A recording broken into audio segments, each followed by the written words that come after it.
Boa noite a todas, boa noite a todos, boa noite a todos. Mais uma quinta-feira, e quinta-feira é sempre noite de alegria, porque, como eu costumo dizer, é noite de encontro. E nos encontros nós nos fortalecemos, trocamos ideias, trocamos informações, trocamos afetos, trocamos folhas, como se diz nas religiões brasileiras. E é noite de encontro e reencontro. Eu, nessa noite, tenho a alegria de receber mais uma vez aqui no Café Preto o querido professor Denis Oliveira, que é professor da USP de jornalismo, autor do importantíssimo livro Racismo Estrutural, uma perspectiva histórico-crítica, e ele veio hoje aqui para falar, entre outras coisas, do manifesto Cidades Antirracistas, que aproveita aí a agenda da eleição para trazer uma agenda importante para todo mundo que é negro, seja organizado ou não, e para quem também não é negro, mas é antirracista. Então, é importante a gente discutir esse manifesto Cidades Antirracistas. Professor Denis, seja bem-vindo. A casa é sua. Obrigado, Hilário. Que bom, né? Faz tempo que eu não vim aqui, né? Saudade já do nosso papo. Acho que nem tinha dread ainda, né? Quando eu vim aqui a última vez, né? A primeira você não tinha, da última você já tinha. Ah, já tinha, então tá. Já faz um tempinho, então, tempo já, né? Bacana. Tá aqui de volta, né? Momento importante, as eleições municipais, né? Nós temos aí uma novidade, né? Uma coisa importante. 52%, me parece, dos candidatos e candidatas inscritos no TSE são negros, né? Então, uma maioria de candidaturas negras. Entretanto, a gente sabe, né, quem é candidato negro, candidata negra, está sabendo, né, que sempre tem uma dificuldade imensa de conseguir uma estrutura mínima para fazer campanha nos partidos políticos, né, particularmente agora, né, com a aprovação da PEC 9 no Congresso Nacional, que anistiou os partidos que não cumpriram as cotas raciais e de gênero nas últimas eleições, e também aponta aí um sistema que vai reduzir essa cota nas próximas eleições, né? Uma derrota aí do movimento negro, né, da população negra, nessa luta por maior representatividade, mas apesar disso, a gente continua na batalha, né? É isso. Essa luta é histórica, né, Denis? Há muitas décadas o movimento negro vem com essa pauta e vem falando, ela vai e volta, né? Mas são muitas e muitas e muitas décadas. Eu queria aproveitar para te fazer uma pergunta. A PEC 9 retira direitos, é um golpe muito forte, mas, por outro lado, você acha que, de alguma forma, nós, negros, e sobretudo nós do movimento negro, precisamos fazer uma autocrítica por não termos aproveitado essa lei para eleger uma bancada muito maior de deputados e senadores, de vereadores e prefeitos? Você acha que, quer dizer, do ponto de vista da crítica social, me parece que é fundamental a gente fazer a denúncia. Isso é racismo, não é outra coisa. É racismo na estrutura, né? Não é o racismo cotidiano do dia a dia, é na estrutura. Mas, do outro ponto de vista, você acha que a gente tem que fazer uma autocrítica? A gente tem que parar para se perguntar o seguinte: por que nós, negros, não temos votado historicamente em candidaturas negras? Você acha que cabe isso ou eu estou viajando? Não, uma boa pergunta, né? A pergunta que vale 1 milhão, né? Exatamente. Vale 1 milhão, para lembrar aí o cara que faleceu aí semana passada, né? Olha, tem uma série de fatores aí, né, Hilário? Primeiramente, uma coisa que a gente precisa ter consciência, tá? E quando fala ter consciência, significa entender o diagnóstico para ver o que a gente faz para mudar. Essa narrativa de racista do movimento negro é de minoria, né? Uma parte nem da população negra está convencida disso. Sem dúvida. Tá? Vamos pensar, então, a gente tem que ser muito, muito preciso, entender em que lugar nós estamos. Isso é muito fácil a gente perceber. Por exemplo, né, nós somos militantes negros, quantos da nossa família, por exemplo, a gente mobiliza para as nossas organizações, né? Você vai pegar, a gente participa do movimento negro, a gente chega em casa, você vai ver a sua mãe, né, o seu pai, né, a sua tia, a sua avó e os seus irmãos não estão muito inseridos nesse debate, né? E não é por causa disso são pessoas negras, né, evidentemente. Tá? Então, isso é um dado, né? A gente observa que tem, né, ainda um discurso que a gente não saiu, nós rompemos pouco da bolha, embora tenha aumentado o debate antirracista, tá? Graças à nossa insistência, mas ainda ele ainda não contempla, não contempla não, ele não absorve ainda as energias, né, os corações e mentes da maioria. Tá? Então, esse é o diagnóstico, acho legal a gente ter, para ver que a partir desse diagnóstico a gente faz, então, diante disso. Né? Eu penso que uma questão muito importante é a gente demonstrar de que forma a luta antirracista, né, a nossa agenda antirracista, ela modifica de forma substantiva a vida das pessoas. Sim. E isso é importante. Tá? Para isso é necessário que a gente pense numa agenda, numa pauta antirracista que dialogue diretamente com a condição de vida da maioria da população negra. Veja, né, eu acho muito importante essa pauta da representatividade, acho mesmo, né, que a gente tem que, de fato, melhorar, mudar a composição das estruturas de poder, né? Temos mais negros e negras no Congresso Nacional, nos parlamentos, nos cargos executivos, né? Nos ministérios, secretarias, no Poder Judiciário, né? Isso é importante, né? Isso são instâncias, né, de poder, a gente precisa estar presente nisso. Além do que, né, não é muito crível numa democracia que a maioria da população brasileira não esteja representada nos seus órgãos de representação. Isso é uma distorção. Tá? Então, isso é uma coisa que a gente tem que, de fato, acho que é importante. Entretanto, isso não é suficiente. Tá? A gente tem que tomar muito cuidado com isso, que dá a impressão que a nossa luta ela se resume meramente ao aspecto da representatividade. Porque se assim for, né, e eu já observo que há uma certa ilusão em relação a isso, nós vamos considerar que, por exemplo, o fato de uma emissora como a Rede Globo hoje ter mais jornalistas negros, ter mais repórteres negros e negras, ter mais atores e atrizes negras no seu elenco, nas telenovelas, tudo isso, significa que essa Globo deixou de ser menos racista, e eu acho que não deixou, né? A gente vai achar que, por exemplo, as universidades públicas, à medida que elas estão adotando cotas raciais e estão aumentando a presença de negros e negras nessa universidade, ela está deixando de ser branca e racista. E eu acho que ela não está deixando, porque isso é uma questão não da participação das pessoas, mas sim do seu conteúdo, né, da sua perspectiva teórica, política, epistemológica.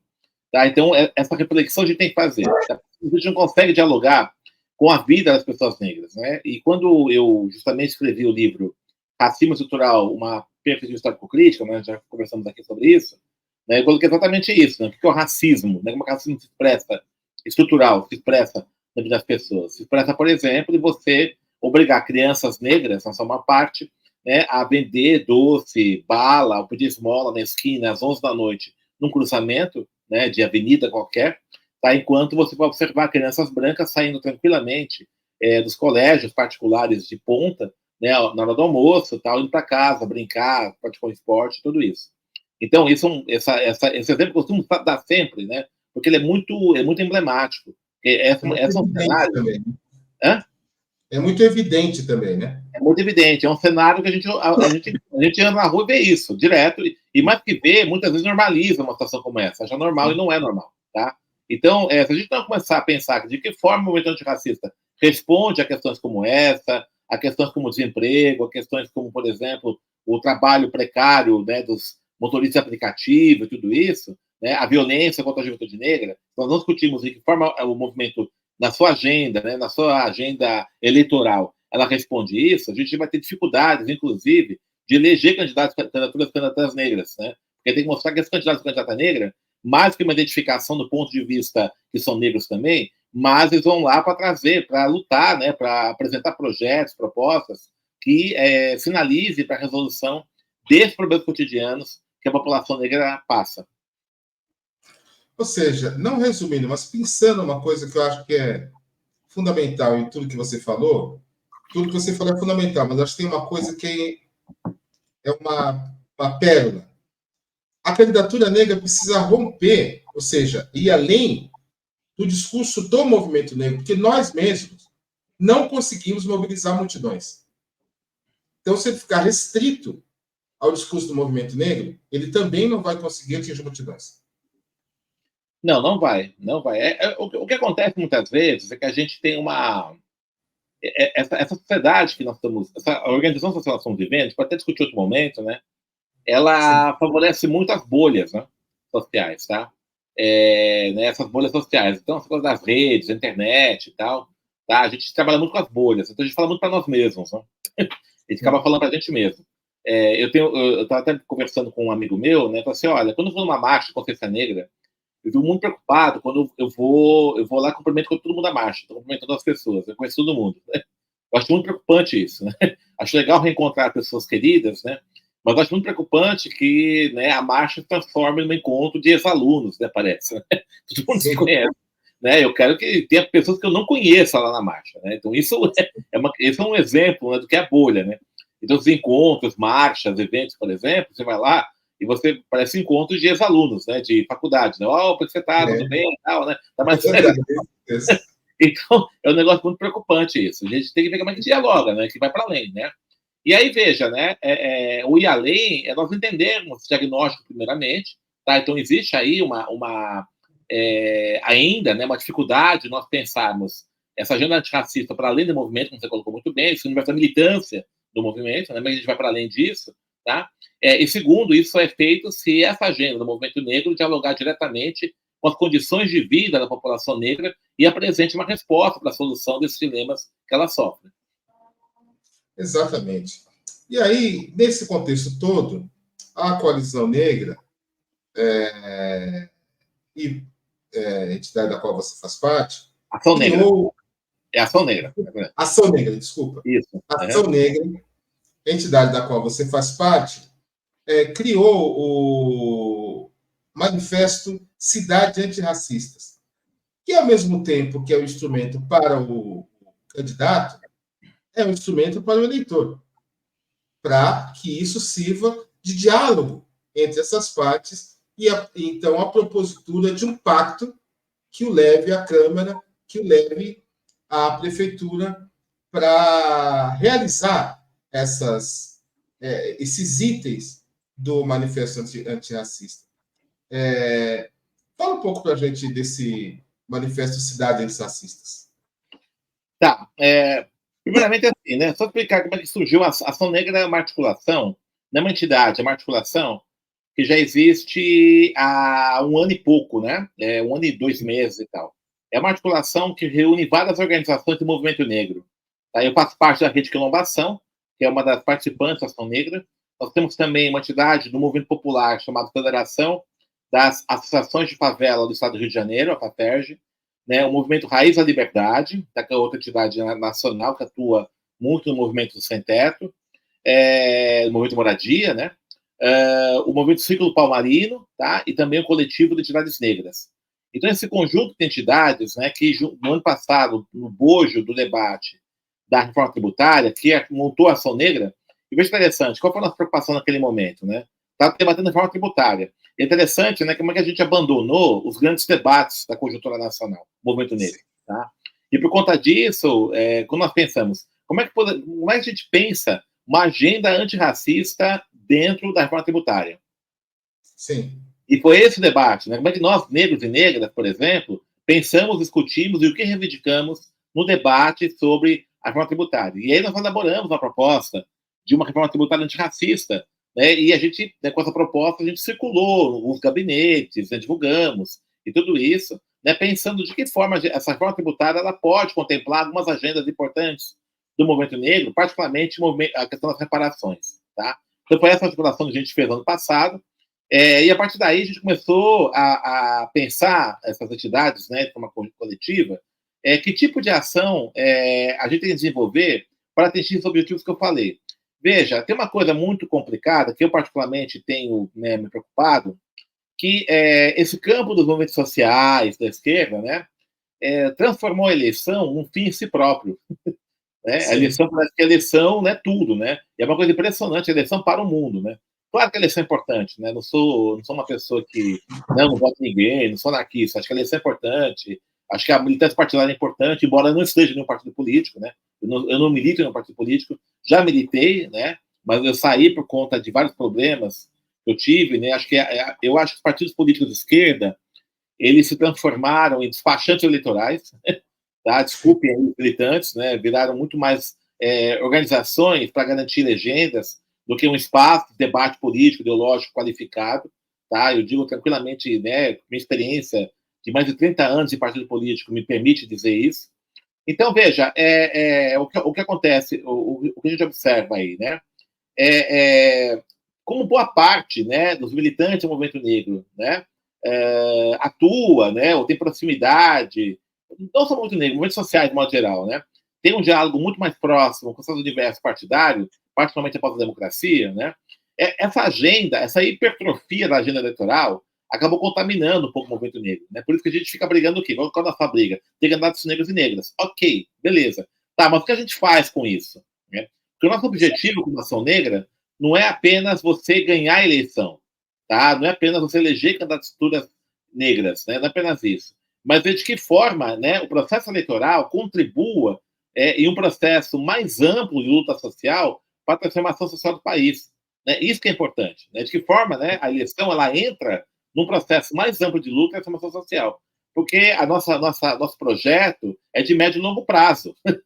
Tá? É médio e longo prazo, a gente pensa nisso, né? A gente quer transformar a sociedade. Tá? A gente pensa, nós temos um projeto de sociedade, tá? Mas a gente constrói isso. Aí, como é que a eleição entra, como é que entra, por exemplo, a gente não pensa no movimento negro, né? Uma política de comunicação do movimento negro. Tá? Que comunicação nós temos, né? Nós não temos um projeto de formação qualificada, mas que a gente faz a formação. Tá? Qualquer projeto político, né, de transformação tem que passar pela formação, pela organização, pela comunicação, pela propaganda, pela divulgação e também a eleição também, tudo isso, tá? Mas de repente a gente fica meramente, a gente fica quase que submetido à agenda eleitoral, né? E não pensa essa dimensão mais de longo prazo e nós perdemos a capacidade, né? Isso é uma coisa interessante, que eu militei muito negro nos anos 80, 90 e é muito forte isso. Nós perdemos a capacidade de fazer uma leitura qualificada e, mais que isso ainda, de pensar um projeto político de longo prazo, tá? Então, em outros tempos, nós discutimos reforma tributária, nós discutimos, por exemplo, a agenda internacional. Eu fiquei impressionado, o movimento negro brasileiro, por exemplo, não debateu nada das revoltas que estão acontecendo na África, tá? Lá no Sahel, né? Em Burkina Faso, não teve nada, né? O que a gente acha? É solidário ou não? O que a gente pensa sobre isso? Em tempos passados, nós discutimos a questão da rebelião da Argélia, né, a luta contra a apartheid na África do Sul, e nós perdemos isso, tá? Fica uma discussão que eu acho até tosca, né? Não, Kamala Harris, agora, pô, Kamala Harris tudo bem, é uma mulher negra, né? Mas o que significa, né, o imperialismo americano, tá? Ela vai, por exemplo, a Kamala Harris se comprometeu com uma agenda de acabar com a pena de morte que mata jovens negros nos Estados Unidos, ela se comprometeu com uma agenda anticarcerária, né? Eu não vi isso, e eu acho que ela não se comprometeu com isso. Então, nos interessa, tá? É evidente que é melhor uma vitória dela do que a vitória do Trump, que é um fascista, né? Mas, assim, a gente tem essa coisa, não, tá, agora, para um pouquinho, né? Calma lá, né? Devagar com andor. Mas isso decorre porque a gente perdeu o debate político, né? A gente deixamos de fazer o debate político, tá? Então, isso é um problema. E eu acho que a Ação Negra, ela surgiu justamente para tentar criar um espaço mínimo aqui que a gente reflita questões estratégicas, questões estruturais, questões contingenciais também, né? E não só a eleição, tá? E aí, bom, como vai ter eleição, é evidente que a gente vai se emitir em relação a isso, que nós pensamos na Ação Negra, nas organizações. Pô, que tipo de intervenção que nós temos? É evidente que na Ação Negra nós temos vários militantes na Ação Negra que têm seus candidatos e candidatas, estão fazendo suas campanhas e tudo isso. Mas enquanto movimento negro, o que a gente faz? Né? Isso que é importante, tá? Não é só eleger nossos candidatos e candidatas. Que tipo de intervenção a gente faz nos nossos candidatos e candidatas? Que proposta a gente apresenta, inclusive, para os candidatos e candidatas dos nossos partidos? Que proposta a gente apresenta nos nossos partidos concomitantes partidos? Né? Que tipo de discussão a gente quer fazer com o eleitor, com a população negra em relação a isso? Então, baseado nisso, baseado no diagnóstico, nessa leitura que a gente faz, nós lançamos, então, né, um manifesto chamado Cidades Antirracistas, né? E aí, o manifesto, nós estamos buscando a assinatura de liderança do movimento social e também nós estamos conversando com vários candidatos e candidatas a vereadores, a prefeitos, a deputados que estão apoiando candidaturas, né, para apoiar esse manifesto, de vários partidos. Tá? Então, nós temos candidaturas do PSOL, candidaturas do PT, candidaturas do PCdoB, né? Estamos buscando candidaturas várias aí para buscar esse apoio, né, a esse manifesto. E aí é uma forma de intervenção. E é um manifesto, né, que apresenta alguns pontos, né, importantes, programáticos, que nós achamos importantes para você justamente para justamente a gente intervir nesse debate eleitoral, tá? Muito legal, muito importante. É isso, praticamente a construção de um norte para que a gente possa inclusive retomar passos que nós já demos no passado, né? A gente perdeu e talvez até uma ferramenta para lutar nesse momento com o crescimento do conservadorismo. Né? Exato. Conservadorismo significa sempre retrocesso, retirada de direitos, violências contra a população periférica, negra, contra mulheres, LGBTQIA+. Quer dizer, não por acaso, na série especial Café Preto Eleições, nós estamos buscando entrevistar essas figuras, né? Negros, candidaturas negras, femininas, LGBTQIA+, e indígena. Até agora não aparece nenhuma candidatura indígena. Mas qual o ponto do manifesto? Eu coloquei aqui o endereço para as pessoas acessarem o manifesto, veja se está certo. Isso mesmo.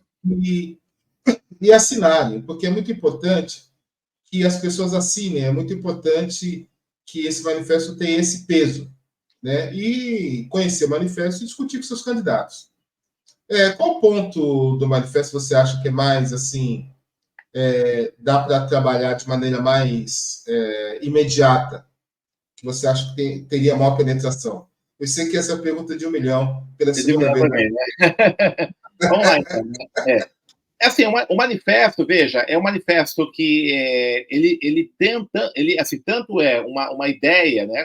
A ideia é uma frase antirracista, tanto é uma proposta para a gente intervir no debate eleitoral, né? Então a gente, né, comprometer candidatos e candidatas negras com essas propostas, né? Como também, né, é um embrião de uma agenda de lutas do movimento negro junto aos executivos municipais após a eleição. Tá? Ele não se esgota na eleição.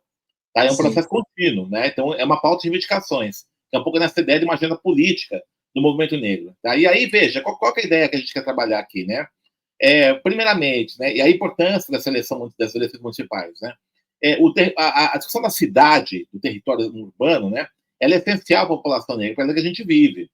Tá? Você vai pegar, por exemplo, né, o conjunto de violências sociais, de problemas sociais, por exemplo, são vinculados diretamente à gestão do território municipal. Tá? Então, isso é muito importante. Isso passa tanto para a gente exigir, né, programas dos nossos candidatos e candidatas que sejam comprometidos com uma proposta antirracista de cidade, como também como uma agenda de reivindicações, de lutas, né, após, né, as eleições para os novos executivos eleitos, vereadores, etc. Tá? Tem alguns aspectos, assim, tem 13 pontos ali, mas eu vou articular alguns elementos assim. Tem uma reivindicação que é histórica do movimento negro, tá? E isso tem tido mais visibilidade, inclusive, né, nas reivindicações aí que a maior parte das entidades negras fazem, né, que é a questão da construção dos espaços institucionais próprios da política de igualdade racial. Né? São secretarias municipais de igualdade racial, as coordenadorias. Né? Então, essa tem sido uma batalha histórica nos últimos tempos, né, de construir espaços institucionais. Tá? Nós concordamos com isso, evidentemente, é um espaço importante, que dá visibilidade, para a afirmativa e tudo isso, mas uma coisa que nós observamos, né, na experiência que nós tivemos, e nós temos ainda, tá, é o orçamento que é pífio. Tá? Sim. E assim, eu vou assim, trazer como referência, por exemplo, né, até nível federal. Vou pegar o Ministério da Igualdade Racial. Tá? A gente celebrou uma conquista. Né? O orçamento dele é o menor dos planos ministérios, é de 200 milhões de reais. O orçamento aprovado no ano passado. Tá? Veja, esse orçamento do Ministério da Igualdade Racial, você tem uma ideia, Hilário, tá? Ele é inferior que o orçamento anual da Faculdade Politécnica da USP. Então, uma unidade da USP, uma faculdade da USP, que é a Politécnica, né, uma unidade, né? Ele tem mais dinheiro, tem mais recursos que o Ministério Federal. Tá? Então, é evidente, né? Por mais que a ministra, né, e a equipe seja extremamente competente, tá? Ela não é Jesus que faz o milagre de repartir pão, multiplicar os pães.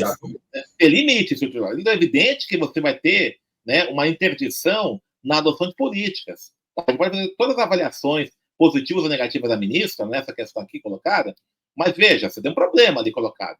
Então, assim, quando a gente fala, vamos reivindicar a construção, secretaria, tá, mas como é que vai ser a estrutura disso? É muito fácil, tá? A gente constrói lá, mas dá uma salinha, uma cadeira para o cara e sentar lá. Né? E aí, então, a gente, né, colocou, né? Importante construir, mas com orçamento. Inclusive, né, com dois elementos adicionais. Primeiramente, a construção de mecanismos participativos nos conselhos de igualdade racial que façam monitoramento das políticas de igualdade racial, os conselhos, né, com a participação do movimento negro. Acho que é fundamental ter essa construção, tá? Para a gente chegar a uma política que seja produto de um diálogo do Estado, né, com o movimento social negro. Então, esse é o primeiro aspecto. O segundo aspecto, né, a construção de um marco normativo com seus estatutos de igualdade racial no âmbito municipal, que tem, né, marcos normativos nesse aspecto, que tem alguns parâmetros legais da ação, né, do executivo em relação às políticas de igualdade racial. Então, esse é um segundo ponto. E o terceiro ponto, né, que a gente constitua fundos municipais de igualdade racial com percentuais vinculativos ao orçamento, para não depender de migalhas, tá? 1% e tal. Aí tem que discutir percentual. Mas tem um fundo, olha, tem esse fundo, tá, que vai ser gerido pela secretaria, a coordenadoria e monitorado pelo conselho. Tá? Porque aí você vai dar uma segurança normativa, uma segurança orçamentária, né?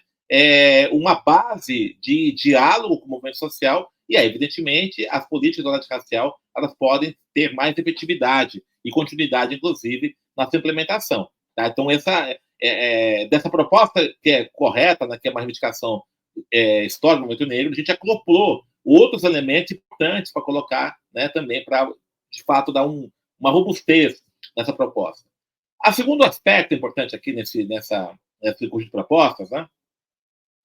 Veja, aí é interessante que é um enfrentamento, de fato, que você colocou muito bem, a extrema-direita. Tá? A extrema-direita tem feito um discurso de defesa de uma militarização da sociedade. Tá? Exatamente. Tanto pelo fortalecimento das polícias militares, né? E aí é interessante, pode até fazer um debate em outro momento, né? Porque há uma total desinformação em relação a isso, porque veja só, né? Quando se fala em crime organizado, né, em segurança pública, etc., né, o modelo policial, segurança pública no Brasil, né, ele tem duas estruturas. Né? Tem uma polícia ostensiva, que é a polícia militar, e uma polícia judiciária investigativa, que é a polícia civil. E percebam, né, que pouco se fala da polícia investigativa. E é muito interessante, o Brasil tem uma taxa de resolução de homicídios que é vergonhosa, né? É ridícula, tá ridícula. Então, o que tem acontecido, né? O que tem povoado, né, as prisões não é a resolução de crimes no Parque Civil, não. É o racismo praticado pela polícia, né, que encontra o negro suspeito, põe na cadeia e fim de papo. É assim que funciona. Exatamente. Tá? A guerra às drogas, etc. Então, isso não está garantindo segurança pública. Isso está garantindo, na verdade, carceramento em massa de jovens negros. Ponto. Né? Então, não se fala. Então, tem que pensar de forma mais qualificada as políticas de segurança pública, que a direita não tem proposta para isso. Né? Ela, sob esse subterfúgio da segurança pública, ela defende a política repressiva à população negra. É isso. Né? Mas, né, veja, essa militarização como forma de resolução dos problemas está presente, por exemplo, nas propostas do Código Cívico-Militar, que nós somos contra, radicalmente contra, colocamos isso no manifesto. Mas outra coisa que é importante, um debate que está acontecendo, é a transformação das guardas civis municipais em novas polícias militares. Tá? Nós somos radicalmente contra isso. Tá? A Guarda Civil, o papel dela, né, é a proteção do patrimônio municipal. Tá? Nós somos contra a sua militarização e a transformação em forças de repressão auxiliares a PMs, que é uma proposta que todos os candidatos de extrema-direita no Brasil afora têm apresentado. E o primeiro ponto nosso é esse. Tá? Então, a gente não pode tomar muito cuidado para, nesse debate de segurança pública, né, no campo municipal, se render a esse canto de que a gente quer reequipar a Guarda Civil, armamento, etc. Por trás disso está na transformação da Guarda Civil, que é uma força para proteger o patrimônio municipal, os parques, as escolas. É essa a ideia. Tá? Uma guarda civil, né? Uma guarda que não ostensiva, é de proteção ao patrimônio municipal, patrimônio público, né? Em forças auxiliares de repressão à população negra. Tá? Então, isso é um item, até o primeiro item do nosso manifesto, que a gente coloca que nós somos contra, né, essa mudança de caráter da Guarda Civil que está sendo proposta por muitos candidatos e candidatos a prefeito, de vereador, etc. Tá?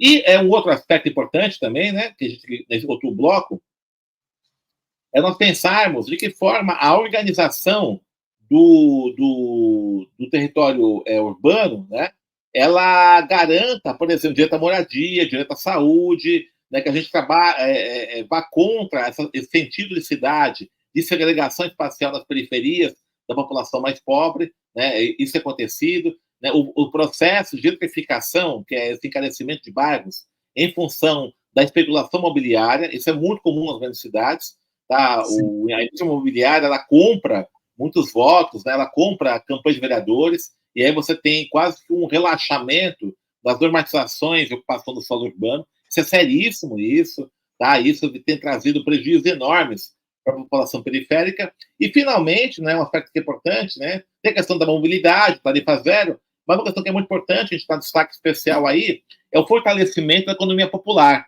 tá? Porque nós observamos o que existe nas cidades grandes, particularmente, né, nas grandes metrópoles, grupos, né, de jovens negros, jovens periféricos, de mulheres, tudo isso, né, que nessa situação de precarização, de desemprego, tem construído experiências, arranjos produtivos locais periféricos, né, que vão gerando uma economia popular e comunitária. E aí nós achamos que o poder público municipal ele pode ser um indutor, gerando economia em escala dessas economias. Né? Por exemplo, vamos imaginar o seguinte, uma escola pública num certo bairro, tá? Ela tem uma demanda, por exemplo, de merenda escolar, comprar pão, né, para a merenda escolar das crianças. Né? Ao invés de comprar esse pãozinho, né, essa quantidade de pães, né, de uma grande fornecedor, de uma grande empresa, tal, né, por exemplo, priorizar a compra de padarias comunitárias no bairro. Tá? Você vai fortalecendo Sim. a economia local, tá? Vai gerando renda, né? E isso vai criando uma aproximação maior dessa economia periférica, comunitária, popular, da própria circulação das prefeituras.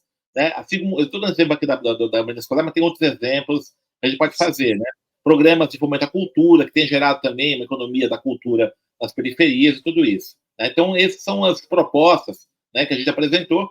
Quero destacar essa última, inclusive, né, que nós falamos inicialmente, que a gente tem que dialogar mais com a periferia, dialogar mais com os moradores. Né? Veja, esse é um diálogo, é uma demanda imediata. Né? Então, a proposta que apresenta, está aqui, ó, uma solução. Uma urgência aí, né? Exatamente. Tá? É isso.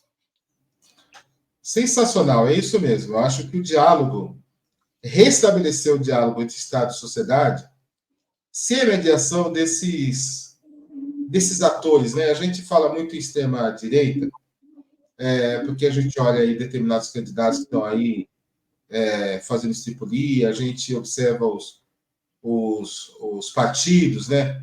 De extrema, que se apresenta, inclusive, como partido de extrema-direita, mas tem a Faria Lima fazendo pressão, né? Tem a Faria Lima com as suas construções políticas que vão interrompendo esse diálogo, que vão colocando a periferia, o pobre, o negro, a mulher negra, a população LGBTQIA+, vai sendo criminalizada, né? E daí, portanto, o discurso que essa gente faz de militarização, inclusive, da Guarda Civil Metropolitana.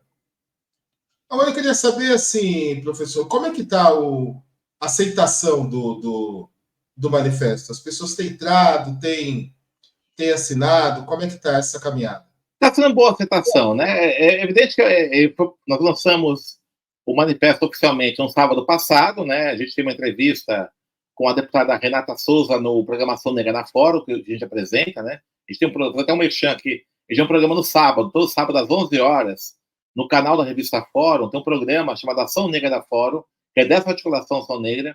Né? Eu sou um dos apresentadores, né? Então, quem quiser. E é interessante, assim, nesse programa a gente faz um debate político, de cultura, internacional, né? Ter feito esse exercício aí, que é bem bacana. Tá? Então, no último programa no sábado, né, a gente lançou o manifesto, né? O deputado pastor Henrique Vieira teve presente rapidamente, a deputada Renata Souza, do Rio de Janeiro, também, né, que ajudou a escrever o manifesto, também teve presente, né? Então, no momento agora, está tendo uma boa aceitação. Né? Eu não tenho exatamente quantos assinaram, tá? Mas já está ampliando, inclusive, o número de parlamentares. Né? Nós temos um candidato, né, Rede Quilombação, em Taboão da Serra, o Danilo Benedito, que hoje resolveu assinar também o manifesto. Né? Enfim, a gente está aí crescendo, né, como articulação. A deputada Jamile Brasil, candidata vereadora pelo PCdoB em Porto Velho, também manifestou interesse em apoiar o manifesto, né? Então, é bem interessante que ele é superpartidário, né? Evidentemente, é no campo da esquerda, né, que ele vai tender a crescer. Ele é superpartidário, tá? Ele se origina do movimento negro, e aí, né, veja, independente dos partidos políticos, do campo progressista, tá? A ideia é uma agenda antirracista, né, que a gente possa pautar, né, esse debate eleitoral. Deixa eu dar um recadinho aqui. Eu acho que vocês já perceberam que esse programa não está sendo ao vivo. Nós estamos gravando esse programa antes, por problemas de agenda e também pela urgência de falar do Manifesto Cidades Antirracistas. Precisamos colocar isso na rua o quanto antes. Na rua já está, mas assim, fazer graçar, né, espalhar por todos os lugares é importante.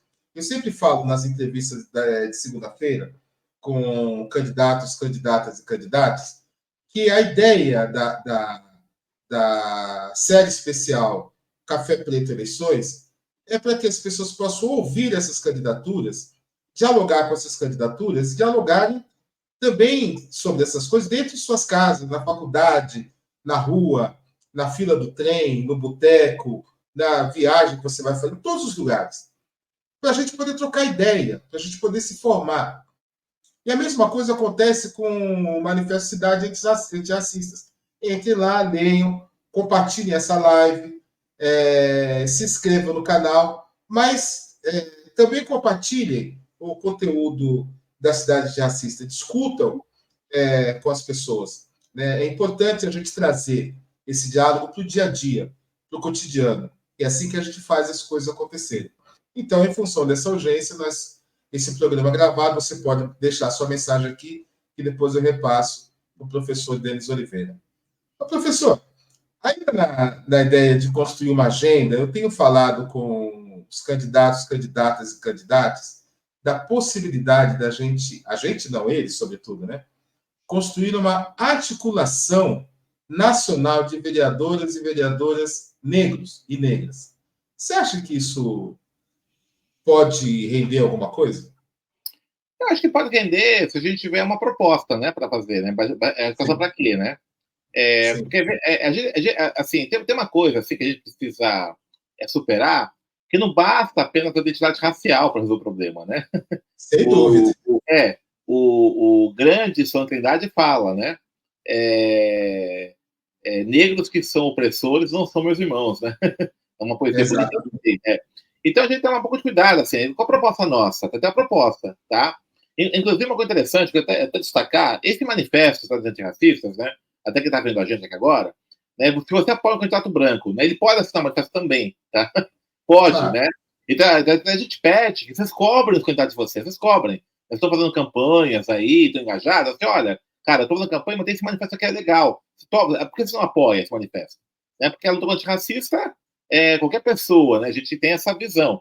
Qualquer pessoa que esteja efetivamente comprometida com a democracia não pode, né, deixar de defender o combate ao racismo, né? Porque não há racismo possível com democracia, né? Não tem jeito. Né? Não há democracia possível com racismo, né? Então, até candidatos brancos e brancas, por exemplo, progressistas, né, que querem transformar a sociedade, podem sim assinar manifesto, né? E até convido quem está assistindo a gente e apoia o candidato branco ou branca, ou negro e negra, você olha, o manifesto, cara, cobra dele, vai lá e cobra. Né? É importante a gente fazer esse movimento de pressão também, de baixo para cima, tá? Mas em relação à articulação, acho que sim, né? Dá para fazer baseado numa proposta, tá? Uma proposta. Pega, por exemplo, assim, o que o movimento indígena tem feito, né? Articulações nacionais, né? Tem deputadas indígenas, né? Tem o ministério e tal, o que isso tem feito, né? Baseado numa agenda, tá? Demarcação de terras e tal, você tem uma articulação, tá? Agora, a gente vai articular para quê? No que a gente quer, né? Vamos fazer uma articulação de vereadores e vereadoras negras? Ótimo. Baseado em quê? Né? Então, acho que é legal ter alguns tópicos mínimos, por exemplo. Claro, a gente nunca vai chegar no consenso total, mas alguns tópicos, alguns pontos de convergência entre as propostas, né, para a gente poder, de fato, né, estabelecer prioridades e batalhar por isso. A articulação pode funcionar a partir disso. Acho que até tem uma coisa que eu chamo quase que de mecânica, né? Que é de apoiar e de criar diálogo e conversa entre vereadores, vereadoras, enfim, que estão aí começando e que ainda estão aprendendo a lidar com a burocracia, como que é, entendeu? Eu acho que tudo isso pode ajudar essas pessoas. Agora, acho que uma universidade antirracista pode ser uma proposta de documento, embora eu acho extremamente avançado, né, para achar que geral vai aderir. Né? Mas a partir daí pode-se pensar algumas ideias, alguns tópicos mínimos mesmo. Sim. Eu tenho apresentado isso para os candidatos, não para eles se comprometerem, mas no sentido de dar ideia, né? Eu acho que a gente precisa construir algum tipo de mecanismo que a gente possa segurar, né? Para poder fazer política. Eu acho que isso é fundamental. E como é que você está vendo a campanha na cidade de São Paulo? Estamos aqui na cidade de São Paulo, né? Como é que você está vendo a campanha na cidade de São Paulo? Ela é bem complexa, né? Você tem uma. A gente conseguiu unificar, aqui conseguiu unificar o campo progressista, né, do Guilherme Boulos, né? Conseguiu fazer isso, então é uma chapa boa, uma chapa de um candidato aí que tem uma presença popular muito forte, né? Tudo isso. Tem a vice-prefeita Marta Suplicy tem uma lembrança, uma memória boa, positiva nas periferias, pela gestão que ela teve, tudo isso. Mas a gente sabe, né, que nós temos aí uma avalanche conservadora muito forte no Brasil e São Paulo, particularmente, né, no sul-sudeste, muito forte, né. Aí, o que nós temos aí? Primeiro, nós temos uma candidatura, né, do atual prefeito, tá, que tem apoio da máquina do município e do estado, né. Tem um investimento forte das duas máquinas aí, né. E está numa situação bastante complicada, eu vejo, porque ele está numa saia justa, né, nessa aliança que ele fez com a extrema-direita. Porque, originalmente, né, o atual prefeito ele não é desse grupo, né, ele é mais ligado ao centrão e tal, mas uma questão tática fez essa aliança, né, então está uma saia justa. Isso, em parte, o descaracteriza, né, enquanto figura política, com sua trajetória que ele construiu ao longo do tempo. Né? Então, isso é uma coisa. Né? E nós temos o fenômeno desse cara aí, desse coach, né, que está chegando aí com tudo, com essa, com essa, com essa capacidade aí de produzir fake news, de agressões, tudo isso. Mas o mais preocupante, né, é que ele tem crescido muito entre os jovens, né?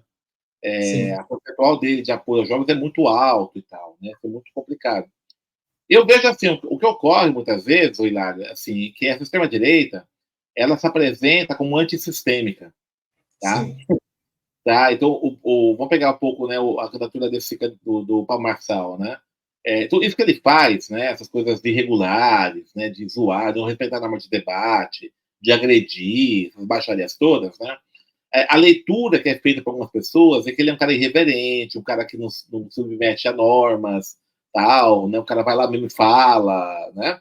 Então, essa coisa mesmo da transgressão, tá? Ela se apresenta aí como algo antissistêmico. Tá? Isso é muito louco, né? Porque ser contra o sistema, historicamente, é da esquerda, né? A gente perdeu nesse contra o sistema, né? A gente que tinha esse perfil, né? Ser antissistêmico, de criticar o sistema, criticar a estrutura. E, de repente, quem faz o discurso antissistêmico é a extrema-direita, né? Tá? Então, isso é muito complicado, né? Então, isso, quando a gente vai pegar, por exemplo, uma população que está sendo massacrada, está sendo aí violentada historicamente, né? Veja, eu fico imaginando muito assim, né? Não é que eu sou contra a democracia, né? Mas muitas vezes esse discurso de defesa da democracia, que de repente, né, tomou conta, hegemônico no discurso da esquerda, ele soa um tanto vazio, um tanto abstrato para a população da periferia. Né? Por que a democracia para a população da periferia? Tá? Da rede de quilombação, a gente tem essa frase, né, essa construção, né, que a democracia não chegou na periferia. Né? Porque, veja, a democracia, né, implantada após a Constituição de 88, né, mas 85, 88 consolida, é uma democracia, por exemplo, que mata jovens negros. Né? Cada 21 minutos o jovem negro é morto. Exato. Tá? A democracia que na periferia tem invasões de domicílio sem mandado de busca, tem prisões ilegais. Né? Então, veja, que democracia que é essa? O cara pensa, pô, pelo amor de Deus, democracia aonde, cara? Né? O que mudou minha vida em termos substanciais? A democracia, né? Então, elas são um tanto vazias, né, essa palavra. Tá? Se a gente não acompanhar, por exemplo, que a democracia, ela significa é uma necessidade para justamente construir as políticas, uma situação que seja favorável à população. A gente não dá substância da democracia e ficar só a palavra vazia, a palavra só da formalidade, só do procedimento, isso vai ter muito pouco impacto na população da periferia. Tá? E, de repente, ela que está numa situação de total opressão, de violência, tudo isso, né, ela pode ser seduzida por um candidato que defende um outro sistema. Tá? Embora esse outro sistema, a gente sabe, é pior ainda do que nós temos hoje. Tá? Exatamente. Então, tinha contra agora, né? Esse contra que existe agora, por exemplo, para quem está numa situação muito complicada, pode ser sedutor. Por isso que explica um pouco, né, essa preferência, essa base social que é significativa da extrema-direita nos bairros periféricos. É interessante você falar essa coisa da democracia com palavra vazia. Parece que isso é histórico na sociedade brasileira, né? Nós vivemos numa república, alguns anos atrás, não me lembro quantos anos atrás, saiu uma pesquisa dizendo que meia dúzia de famílias, literalmente meia dúzia, de famílias têm uma riqueza maior que 50% da população. Então, você deve lembrar disso. Sim. Quer dizer, república significa coisa de todos. É. Então, se meia dúzia tem uma riqueza maior do que 100 milhões de pessoas, de fato, nunca foi uma república. É uma reprivada. Exatamente. O Brizola dizia, né? Você é a favor da privatização? Ele respondeu assim: eu acho que a gente tem que não privatizar o Estado, nós temos que estatizar o Estado. Isso. O Estado está privatizado. Independente dessas coisas, me parece que a gente segue acumulando esse passivo, né, de uma liberdade que não se realiza, falando do 13 de novembro, 13 de maio, de uma república que não se realiza, de uma democracia que não se realiza porque não consegue largar o osso do racismo, não consegue largar o osso da LGBTfobia, não consegue largar o osso da violência contra as mulheres. Então, é estranho, não deixa de ser estranho a gente discutir política balizado por esses parâmetros, né? Você vê possibilidade de mudança nos próximos anos? De algum arejamento, pelo menos? Olha, eu sou um incorrigível pessimista reflexão e otimista nação, né? Como diria Antônio Gramsci, né? Eu sempre acredito que sim, né? Se eu não acreditasse, não estaria lutando, batalhando e tal, né? Sempre há, né? O que a gente pode ser ingênuo, tá? Então, quando a gente faz essas avaliações que parecem negativas, né? Pode ter um diagnóstico que é preciso, né? A gente pode ser ingênuo, pode ser inocente útil, tá? Entender os limites das ações, né? Por isso que eu falo assim, me incomoda muito essa hipertrofia da eleição, tá? Sim. Porque a eleição vai resolver tudo, não vai. Tá? Acho legal eleger candidatos negros e negras e tal, importante, vamos batalhar para isso, né? Mas não vai resolver o problema, né? É uma coisa muito complexa, a gente sabe disso. Tá? Tem uma estrutura no Estado brasileiro, por exemplo, vamos pegar um dado muito objetivo. A maior parte dos recursos públicos do Estado brasileiro é para pagar juros da dívida pública. E vai para onde? Vai para muito especulador. Faria Lima que pega uma parte do recurso público. É isso que nós temos, né? 700 bilhões de reais por ano que vai para o cofre aí dos caras que estão aí, né, no comando do capital rentista. Então não sobra dinheiro, né, para política social, de saúde, educação e tudo isso. E os caras são vorazes, querem avançar cada vez mais, né, sobre o orçamento dessas áreas aí, né. Então eu vejo o seguinte, eu sou otimista, né, porque veja, o que ocorre. Esse modelo, tá, de sociedade capitalista nós temos, ele está esgotado, tá? Ele está esgotado. Ele está esgotado porque ele não apresenta a solução efetiva para os grandes dilemas da humanidade. Ele não tem solução para a questão ambiental, não tem, né? Então, esse modelo de produção e consumo ele destrói a Terra, vai destruir a Terra. Então, nós estamos tendo já indicadores disso, né? Esse modelo de sociedade de produção e consumo do capitalismo, ele não tem resposta, né, para a brutal concentração de riquezas. A tendência é aumentar isso e aumentar a miserabilidade, de miséria, não tem jeito, né? E terceiro, né, esse modelo de sociedade capitalista, tá? Ele não tem solução para os problemas da violência. A tendência é intensificar a violência. Que uma situação dessa, de brutal concentração de riqueza, de renda, etc., a tendência é, né, a tensão social e a violência aumentarem. Ora, diante disso, né, então você tem uma chave aí, uma possibilidade de pensar um novo modelo de sociedade, né, que não vai ser resolvido numa eleição, tá? Numa votação, não é assim que funciona, tá? Ele vai ser resolvido quando você tiver efetivamente, né, uma capacidade de mobilização, uma capacidade de luta, de organização da população, tá? Uma capacidade de conquistar as hegemonias, as ideias, os corações e mentes da parte da população.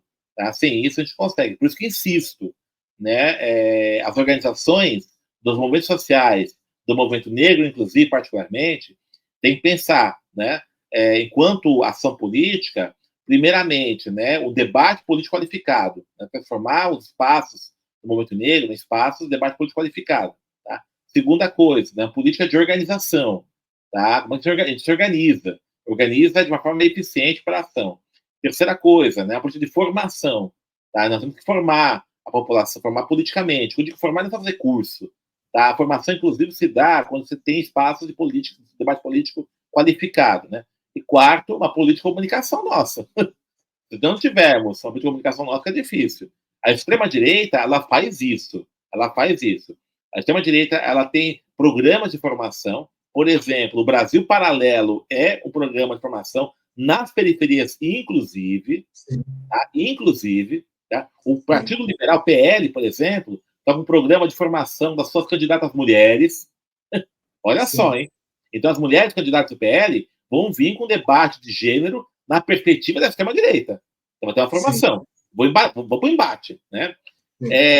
A extrema-direita, tá? Ela tem uma política de comunicação, tá? Aí, fake news, rede social, isso é bem montado. Tá? Você pode discordar. Não, claro que é absurdo. Então. Mas eles têm, o resultado é esse. O resultado está aí. Estão ganhando não é à toa, estão ganhando não é porque a população é idiota ou não. É porque eles estão, de fato, construindo uma organização com uma ação política. Tá? Compete a nós também fazemos isso. Compete a nós também construirmos do nosso lado, né, uma forma de organização que consiga isso. Sem fazer isso, não adianta sonhar para a nossa sociedade, ela não vem do nada. Ela vem a partir desse tipo de ação política nossa. Eu tenho conversado com algumas pessoas a respeito, tanto em relação ao movimento negro quanto em relação à esquerda, né? Temos que fazer para gente. Se a gente não conseguir ter uma estratégia de comunicação, não vai ser fácil. Não vai ser fácil. Né? A gente está... Eu acho que nesse sentido, eu queria até te perguntar isso. As redes sociais, elas ajudaram a gente na comunicação e na organização política, ou ela se tornou um trave, na medida em que as pessoas ficam presas ao celular, portanto, ao sabor das escolhas do algoritmo? Tá. É uma provocação. A rede social, veja, primeira coisa, a rede social, as plataformas de rede, elas têm dono, elas não são livres e democráticas, têm dono. Né? O caso do Elon Musk mostra muito bem, o Twitter tem dono. Tá? Todo mundo pode ter Twitter, todo mundo pode ter. Pode saber o que você quer? Pode, só que tem um dono, e o dono direciona. Tá? Direciona e favorece o que interessa para ele. Tá? O Google tem dono, o Facebook tem dono. Tá? O Instagram tem dono, tem dono, o WhatsApp tem dono. São empresas comerciais, transnacionais, que têm projetos geopolíticos, econômicos, etc, etc. Tá? É isso, primeira coisa. Então, é nesse terreno que estão pisando. Tá? Volto a dizer, tem que fazer um diagnóstico primeiro para saber o que a gente pode fazer. Tá? Sem um diagnóstico preciso, a gente começa a ter ilusões, né? Cometer erros. Tá? Então é isso, esse é o terreno nosso. Tá? Bom, diante disso, o que a gente faz? O que a gente faz diante disso? Né? Veja, é possível você ocupar os espaços? Eu acho que sim. Eu acho que é possível ocupar. Né? Mas com qual objetivo? Com qual política a gente vai fazer isso? Com qual política? Né? O que a gente observa, por exemplo, o que eu vejo, né, muitas vezes, tem iniciativas muito bacanas. A sua, por exemplo, do Anderson Moraes, o Empoderado, né, Uma Preta, do Pedro Borges, tem vários, a Ponte, tem coisas muito legais que estão acontecendo. Né? Mas uma grande parte, por exemplo, estou vendo, é muito mais gente, né, negras e negras, inclusive, estão preocupados em conquistar clickbait, né, visibilidade, tá, ser influencers, tá, do meio de negócio, do que efetivamente construir um departamento político. Exatamente. Tá? Você vai lá, tal. E aí, veja, né? Como você não está disputando hegemonia, não está disputando corações e mentes, né? Para você conquistar um grande número de acessos, né? Para você ter monetizar, ganhar dinheiro com isso, né? O que você faz? Você se rende à agenda hegemônica. Sim. né?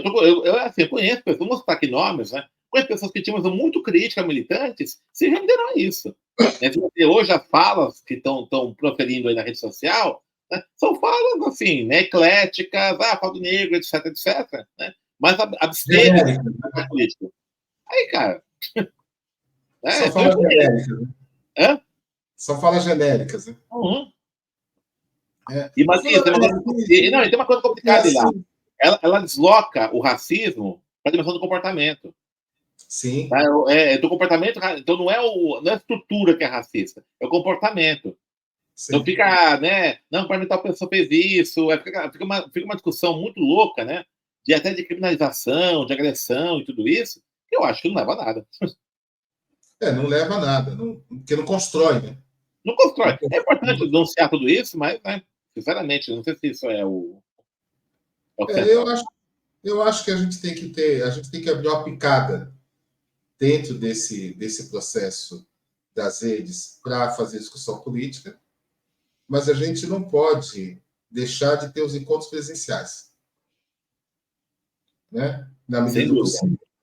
Eu acho que a gente precisa ter os encontros presenciais, precisa ter olho no olho, precisa ter essa coisa da conversa, de conhecer a pessoa, de saber quais são os gestos que ela faz, para onde que ela olha quando ela está falando, né? Essas coisas que vão orientando a gente, como a gente vai dando a medida do relacionamento com as pessoas. Mas isso é assunto para um outro momento, né? Sim. Precisamos discutir isso com mais vagar. Professor Denis Oliveira, é uma alegria recebê-lo aqui. Sempre uma conversa muito boa. Parabéns a você e a Ação Negra pelo documento, que eu já falei aqui antes de começar a entrevista. Eu desconfio que isso pode ser aquilo que estava faltando ao movimento negro para dar corpo a determinadas coisas, né? Então, eu te agradeço muito pela sua gentileza em atender o nosso convite e peço para você fazer suas considerações finais. Bom, gente, acho que é isso, né? Eu quero agradecer, Hilário, né, pelo espaço aqui dado, né? Acho que é um momento importante para a gente poder posicionarmos politicamente como sujeitos negros, sujeitas negras, né? Então, o manifesto está aí, né, tá para assinatura. Pode mandar sua contribuição também no espaço ali do site, tem um espaço para você mandar contribuição, mandar ideias, para a gente poder aperfeiçoar, né? A proposta até em construção. Mas é fundamental que a gente atue como sujeito político, né? O que é o sujeito político? O sujeito político não é só partidário, tá? É política agir na polis, né, na esfera pública. Enquanto sujeito coletivo, né, integrante de um grupo social, de uma classe social, que tem propostas a serem apresentadas no debate político. Tá? Acho que a gente tem que fazer. Da mesma forma que os empresários fazem isso, que os Faria Limers fazem isso, né, que a extrema-direita tem feito isso, né, o agronegócio faz isso, a população negra tem que fazer a mesma coisa. Né? A gente tem que ser mais ousado, tá? Mais ousado na construção. Tá? E aí, veja, é o diagnóstico, fazer uma avaliação da situação, das condições e tudo isso, e ver o que pode ser feito nesse processo eleitoral. E nunca perder de vista que a gente tem que construir um projeto de médio e longo prazo. Tá? A eleição é um ponto importante, mas ela não é um fim em si mesmo, ela faz parte do processo de luta mais amplo para a construção de uma sociedade mais justa, mais equânime e sem racismo. Maravilha, professor Denis Oliveira, muito obrigado. Eu quero aproveitar para pedir mais uma vez a você que está conosco que, por gentileza, se inscreva no canal, acione o sininho, porque compartilhem essa live para que a palavra do professor Denis possa chegar cada vez mais longe. Eu costumo dizer que o YouTube é um oceano de coisas. E quando você aciona o sininho, se inscreve no canal e compartilha a live, nós somos mais facilmente encontráveis nesse oceano de coisas. Então, agradeço muito. Na próxima segunda-feira tem Café Preto especial eleições. E eu aguardo você, porque tem sempre uma entrevista muito gostosa, um belo bate-papo, que sem você não faz sentido. Grande abraço.